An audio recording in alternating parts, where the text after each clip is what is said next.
Hi everybody, welcome back to the channel again today. I've got a couple of subjects I'm just going to quickly, briefly speak about today. A couple of stories that are in the news. First one is obviously about Keir Starmer.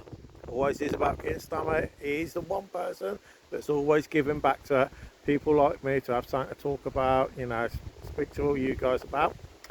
Okay, because obviously it's been reported that good old Keir is going to give back £6,000 out of all the gifts that he's been given.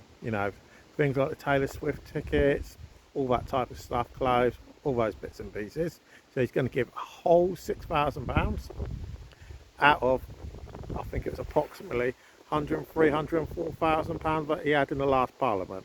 So, a bit of a touch, but not a great deal. But my one question is this. I want everybody to give me their own personal opinion. If he ain't been caught, would he have offered to give any back?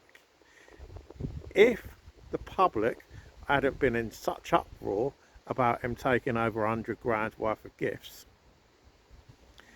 would he be offering to pay any money back? Even though, to be honest, he is a very wealthy guy. He can easily afford all of these things several times over. It's not as if he's short of a penny or two, I did see it was reported that in his last tax return he earned over 300 grand after tax, after his declarations that he had to make. So he obviously ain't short of a few bob or two. Okay, he's got an awful lot more money than me personally. So, not me being jealous or anything. So I'd like to know what everybody would like to thinks on that. The other question I've got, and this is me being a bit horrible, and to be honest, I shouldn't, because most of my life I've voted Conservative. I haven't voted Conservative all my life, but the majority of my life, first time I ever voted was for Tony Blair and the Labour Party. What was it? The election was what, about 97, 98, when Labour came to power. New Labour, getting rid of the Conservatives, and I will openly admit I was one of them people that got washed up in the with all the celebrities getting involved in everything. New Labour, and I got washed up in all of that, and I voted Labour then. But otherwise, I've always voted Conservative. But this is my question, because obviously a lot of the Tory hopefuls to become the next leader have obviously been putting a bit of a, what I would say, pathetic pitch put out there to the general public, and at their annual conference, their 20-minute pitch.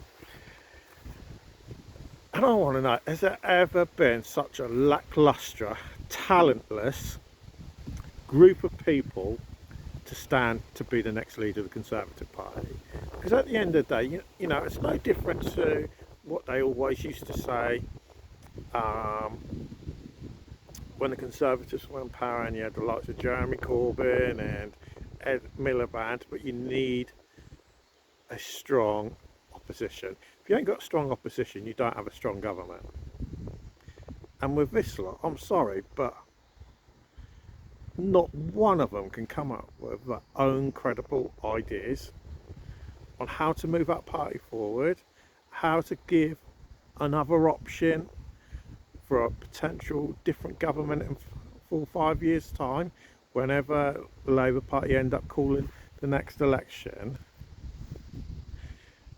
So what I want to know, come on, somebody tell me, has there ever been such a lacklustre choice to actually make? Now, I'm not going to be voting in this election, okay, mainly because I'm no longer a member of the Conservative Party. I used to be a member, but I'm not anymore. I got rid of my membership several years ago. Well, it's only a couple of years ago when our former, after Boris Johnson resigned, not because I was a follower of Boris Johnson or anything, but with the lady that followed, didn't agree with her being a leader, and I got rid of my membership because she became leader. So my question is, has there been anybody worse as a group? And who should really be the next leader of the Conservative Party? So, for all of you watching today, if you could put a comment in below, let us know what you think. If you think that I'm completely wrong and I've got the wrong end of the stick, tell me. I've got no problem with that. I've got no problem with constructive criticism at the end of the day. So let us know what you think. And thanks for listening, and we'll speak to you again a bit later. Cheers.